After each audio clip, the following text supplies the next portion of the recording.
What's going on, Jerome's? So the drama of where singing Sammy Darnold, aka America's quarterback, is going to hang a shingle next year. Probably not in Minnesota, but could a tag and trade deal get done? Will he sign a big-time free agent deal where the Vikings get comp pick considerations in 2026? All that stuff. And a place to watch, as we've mentioned a bunch, is the Raiders. Right, the Raiders with Pete Carroll and Tom Brady is the Tom Brady is a top 20 announcer right now. As well as Chip Kelly as offensive coordinator and probably coach in waiting. It does fit up with what Darnold does well offensively, like his skill set. And it's a big-time domino because the Raiders are apparently knee-deep in discussions with potentially bringing aboard Matthew Stafford, the veteran gunslinger, bringing him aboard, probably giving him $50 million a year. And it is a domino effect because if certain teams don't get Stafford, do they look at quarterback in the draft? Or do they look at Sam Darnold? It's kind of an important thing. And of course, the dumbest thing ever. So our guy Jordan Schultz. So first off, so if Brady and Stafford did have a meeting, a Susaman, at Brady's house in Montana, isn't that active tampering? Because Stafford is under contract with the Rams. Brady is minority owner with the Raiders. And I love that Schultz is a Fox reporter basically reporting, if his report is accurate, of a Fox lead announcer tampering with Matthew Stafford.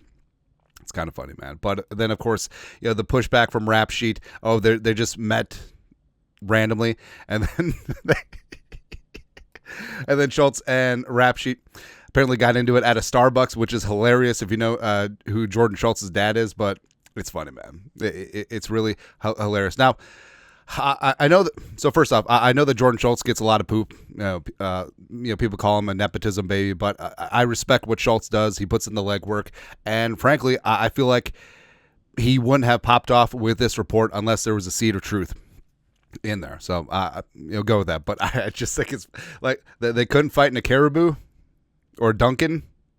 Don't know, man. Anyways, but long story longer, over at The Athletic, they compiled up a piece about what's going to happen with Stafford and the Raiders. What we're hearing about the Giants, Raiders push for Matthew Stafford.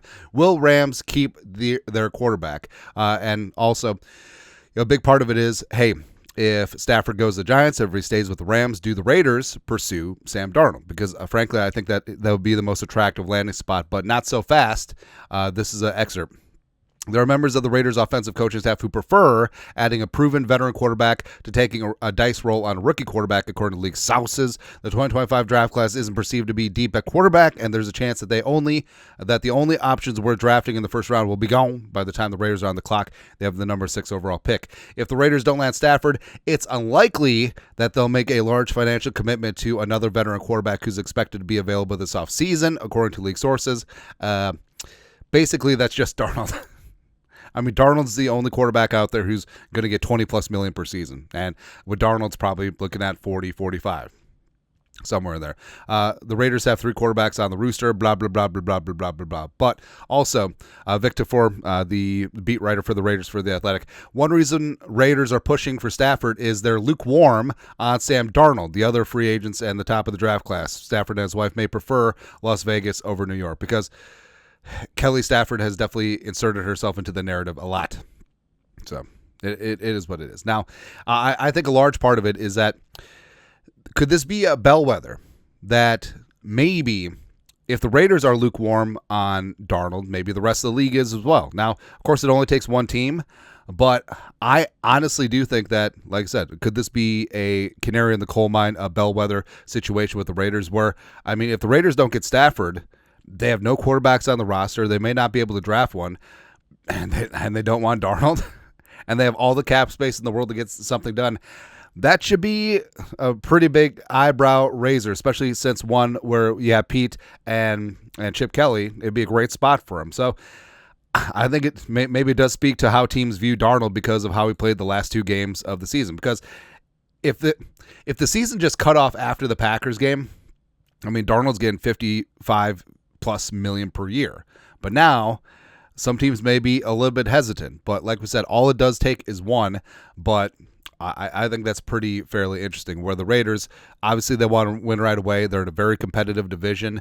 But if they don't get Stafford, they could be out on Darnold. And they're not in a position to really draft a quarterback either. That's interesting. That's super interesting. And if that's true, and if that carries across the league, tag and trade. But we'll see. Of course, reports are reports. It is BS season this time of year, but man. Anyways, your thoughts are thoughts. Reportedly, the Raiders, lukewarm on Sam Darnold, which I feel like that's a good descriptor of Sam Darnold. Doesn't matter.